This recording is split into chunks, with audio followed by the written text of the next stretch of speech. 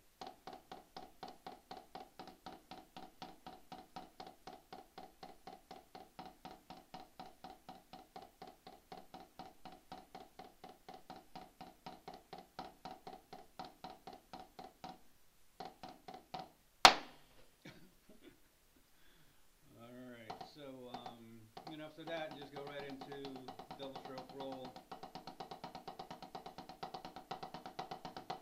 Get it nice and slow and high, and bring it down and speed it up again.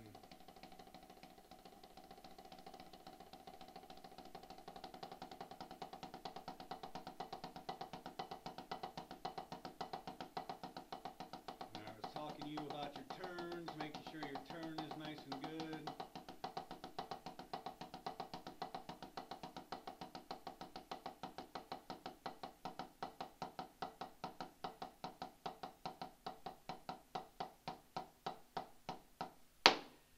Alright, so max all that stuff out, and then you can, when you're ready, I have tons of millions of exercises.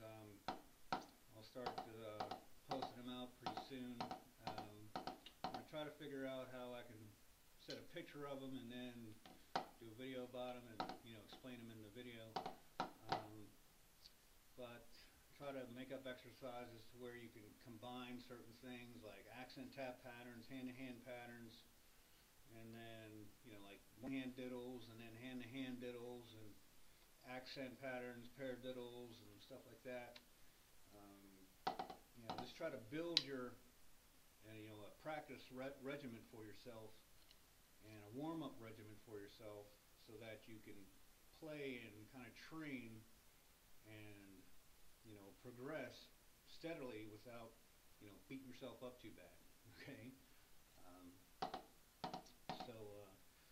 Yeah, little things like that as you're trying to concentrate on your technique and focus on your technique and, you know, not being too, you know, stressed out about learning an exercise or a, you know, piece of music, so that you have some brain power left to focus on your technique. Okay.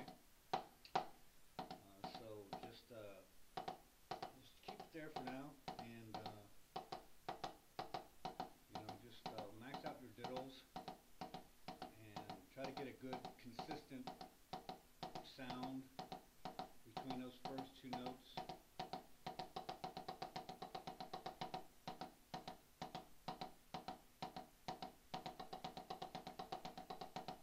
That's actually a good thing to do right there.